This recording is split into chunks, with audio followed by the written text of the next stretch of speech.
She said, "I regret marrying you. I love someone else. You were just my safe choice." She drank heavily in the honeymoon suite and confessed right in front of me, opening my eyes forever. I left without saying a word, and what happened to her afterward was enough to destroy her life. Dear friends, please help me complete 1,000 subscribers. Your one subscribe is very important to me. Thank you. I'm 32, and until 2 months ago, I thought I had my life figured out. I'd been with Bridget for 6 years, met her at a mutual friend's barbecue, one of those late summer afternoons where everything feels easy. She was smart, ambitious, had this way of making everyone around her feel interesting. We moved in together after a year, got engaged after 4, and finally tied the knot in early September. The wedding was everything she wanted. Vineyard venue, 200 guests, live band, the works. Her parents contributed significantly because Bridget insisted on having it at this specific winery 2 hours north of the city. I didn't care about the details. I just wanted to marry her. We talked about starting a family soon, maybe buying a house in the suburbs within the next year.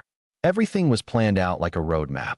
Our honeymoon was booked at an exclusive resort in wine country, the kind of place with private villas, infinity pools, and wine tastings every afternoon. We checked in on a Friday around 4 p.m. The drive up had been quiet. Bridget kept scrolling through her phone, barely responding when I tried to make conversation. I figured she was just decompressing from the wedding stress. That first evening, we had dinner at the resort's restaurant, some fancy tasting menu that took 3 hours. She drank more wine than I'd ever seen her drink. By the time we got back to our villa around 10 p.m., she opened another bottle from the minibar. Then another. I was barely on my second glass when she was finishing her fifth.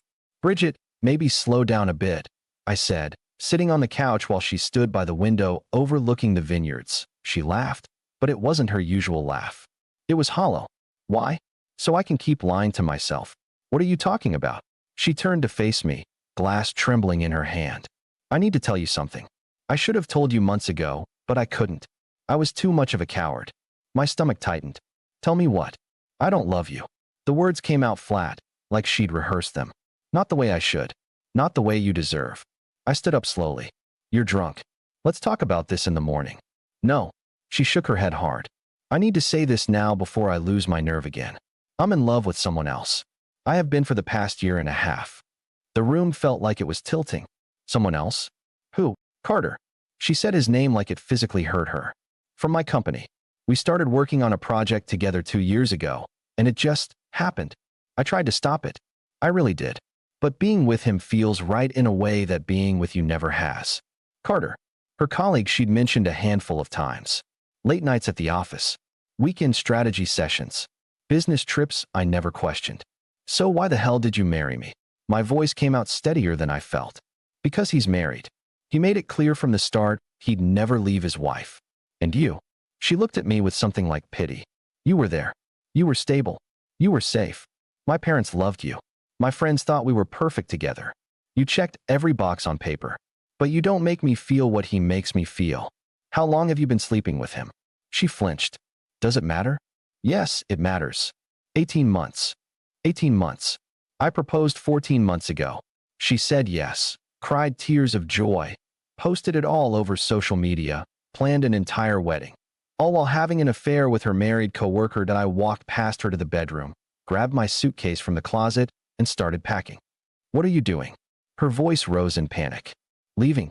We need to work through this. We need to talk. I stopped packing and looked at her. "You've been cheating on me for a year and a half. You just told me on our wedding night that I was your backup plan. What exactly is there to talk about?" "I'm sorry. I'm so sorry. I didn't know how to handle it. I thought maybe after we got married, I could make it work. I could force myself to feel differently. Goodbye, Bridget." I finished packing in silence while she stood there crying. It was 10:52 p.m. when I walked out of that villa. I drove through the night, got home around 2 a.m., and crashed at my friend Leo's apartment. Told him everything over coffee the next morning. He wanted to drive back up there and confront her. I told him there was no point. Update 1: 3 weeks have passed since that night. I filed for annulment the following Monday. My lawyer said we had solid grounds. Fraud, specifically marrying under false pretenses while carrying on a lengthy affair. California law is surprisingly accommodating for this kind of situation when you can prove deception, Bridget has called 71 times. I know because I counted before blocking her number. The voicemails escalated from tearful apologies to anger. You're throwing away 6 years over one mistake. You won't even let me explain. You're being selfish. I deleted all of them without listening past the first few seconds. Her sister, Whitney, called me once. We'd always gotten along, so I took the call. She apologized for Bridget, said the whole family was shocked and embarrassed. Then she said something that stuck with me. I always thought she settled for you. I just didn't realize she knew it too. That hurt more than it should have. I did something methodical, though. We had a joint credit card for wedding expenses and honeymoon costs. I logged in and found charges that didn't make sense. Hotels in the city on random weekdays, expensive dinners for two at restaurants we'd never been to together, flowers sent to addresses I didn't recognize. I screenshot everything, sent it to my lawyer, and had my name removed from the account. I also contacted the resort. Explained I'd left on the first night due to my wife's infidelity confession. The manager was surprisingly understanding and refunded 75% of the booking. Said they'd dealt with similar situations before. The money hit my account within a week. My coworker asked me last week why I seemed different. I'd lost weight without trying, started going to the gym at 5 a.m., bought new clothes. I told her I was just making some changes. She said I looked happier. That caught me off guard. I hadn't realized I'd been unhappy for so long. Update 6 weeks out now. The annulment is almost finalized, just waiting on final signatures from the judge. Bridget's coworker, someone I'd met at a few company events, reached out to me on LinkedIn of all places. His name is Ramon, and he said he felt obligated to tell me something. We met for lunch. Carter's wife found out about the affair 3 weeks ago, Ramon said, stirring his coffee. Someone sent her screenshots of messages between him and Bridget. He came clean about everything. His wife filed for divorce immediately. My first thought was that I should feel vindicated. I didn't. I just felt tired. There's more, Ramon continued. Bridget went to Carter's house the week after you left. Told him she'd left her husband for him, and they could finally be together. He told her he'd never promised her anything, that she'd completely misread the situation. Said he was going to work on saving his marriage. So she destroyed her marriage for someone who'd never intended to be with her. The irony was almost poetic. Ramon also told me that word had spread through their company. Bridget works in marketing for a tech firm that has strict policies about workplace relationships, especially ones involving deception or affairs. HR launched an investigation. She wasn't fired, but she was transferred to a different department. A demotion in everything but title. Lower pay, less interesting work, no more travel. She's been a wreck, Ramon said. Barely talks to anyone. Takes lunch at her desk. I actually feel bad for her. I didn't. Update 2 months since the honeymoon. The annulment came through last week. Legally, our marriage never existed. I took myself out to dinner to celebrate. Steak, expensive wine, the whole thing. Ate alone and enjoyed every minute of it. Whitney called me again, said she wanted to update me on what's been happening with Bridget. I almost didn't take the call, but curiosity won. Bridget moved back in with her parents. At 30 years old, her apartment lease was in both our names, and I had my lawyer remove me from it immediately after filing for annulment.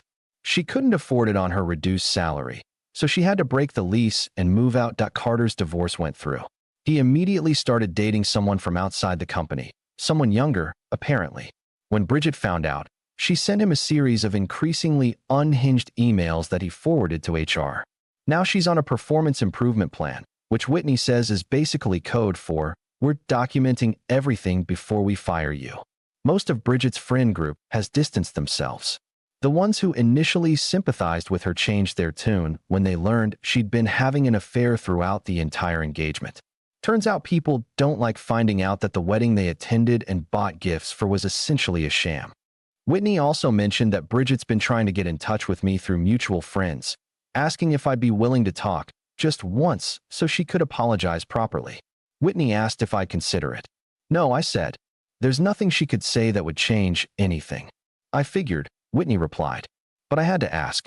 For what it's worth, I think you handled this better than most people would have. You just walked away clean. Final update 4 months since that night in the villa. I'm sitting in my new apartment, a loft downtown with exposed brick and massive windows. It's the kind of place I always wanted, but Bridget thought was too industrial.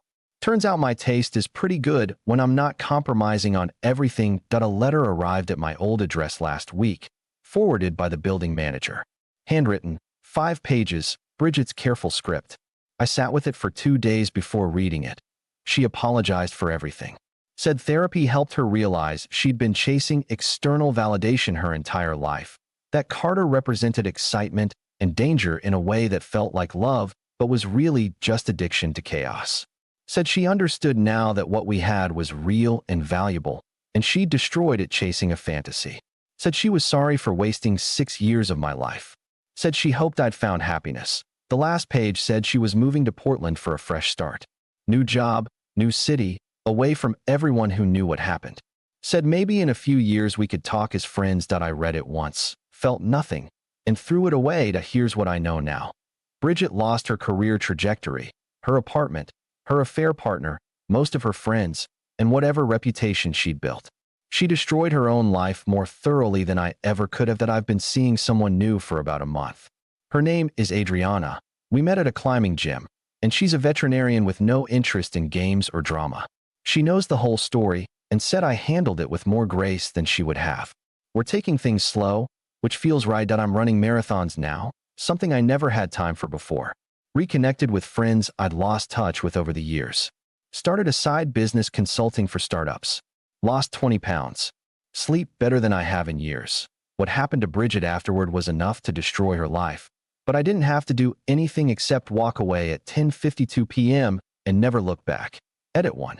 People have asked about wedding gifts. Most hadn't arrived yet since the wedding was recent. The ones that came, I returned with brief notes explaining the annulment. Seemed like the decent thing to do. Edit 2. The wedding rings. I sold mine and used the money for a trip to Japan with Leo, who had my back through everything. Bridget's ring is her problem now.